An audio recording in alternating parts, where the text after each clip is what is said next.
Come inibire il morso nel cucciolo?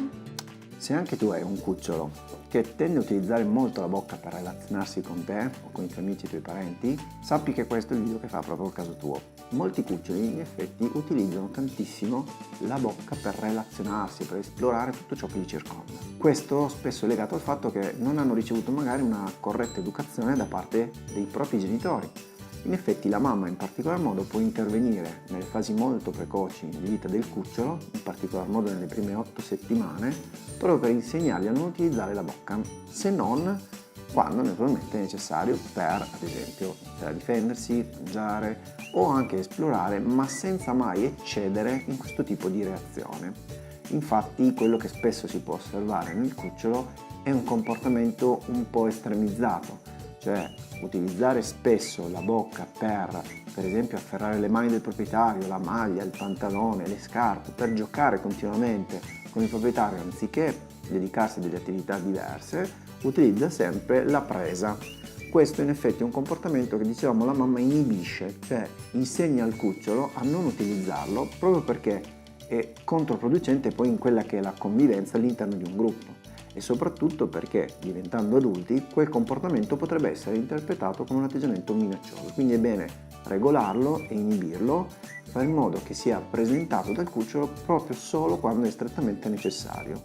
E in questo la mamma appunto ha un ruolo fondamentale. Alcuni cuccioli, quelli per esempio distaccati molto precocemente, o quelli che fanno parte di una cucciolata particolarmente numerosa, anche solo più di 4-5 cuccioli, possono ricevere meno informazioni da parte appunto della mamma nell'acquisire il controllo del proprio morso, e questo è poi un comportamento che sicuramente tende a infastidire tantissimo il proprietario, soprattutto per quei cani di una certa taglia che poi in effetti iniziano a lasciare dei segni non da poco sulle mani. Allora, la prima cosa da evitare innanzitutto è il rimprovero e la punizione, perché rischiano semplicemente di alimentare tensioni con il proprio cane.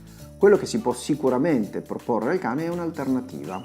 Quindi in prima battuta scegliere magari degli oggetti, quindi dei giocattoli con cui stimolarlo a giocare, stimolarlo a interagire e che lui possa afferrare.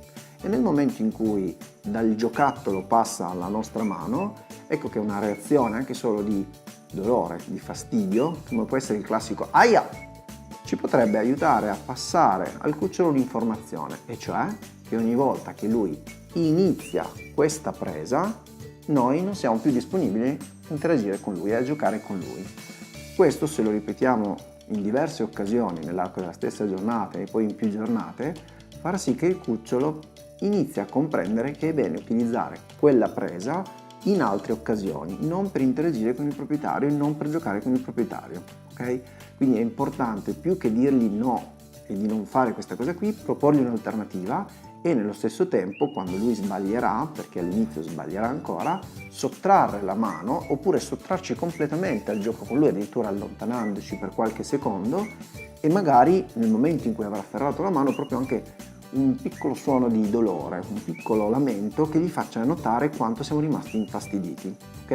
E questo lo ripeteremo più volte, come vi dicevo, proprio perché il rischio è che, presentato solo in 2 o 3 occasioni, possa non essere sufficiente. Naturalmente non possiamo neanche dedicarsi continuamente a questo tipo di correzione nei suoi confronti, e quindi laddove sappiamo che non ci sono giocattoli a disposizione è inutile iniziare a stuzzicarlo, perché sicuramente farà leva sul nostro polsino, sulle nostre mani, per continuare a giocare. Quindi o abbiamo un giocattolo a disposizione con cui canalizzare quella sua voglia di afferrare, oppure l'importante in questi casi è non stimolarlo a fare un qualche cosa che poi lo porterebbe a sbagliare. Ok? Bene, spero che la prossima volta tu possa applicare già questo accorgimento con il tuo cucciolo. Ci vediamo al prossimo video tutorial. Qui di lato vi lascio altri 2 video dove rispondo ad altre vostre domande. Vi ricordo che per farmi nuove domande basta iscriversi al sito www.bowboys.tv e non dimenticatevi di iscrivervi al canale. Ci vediamo al prossimo clip. Ciao Bowboys!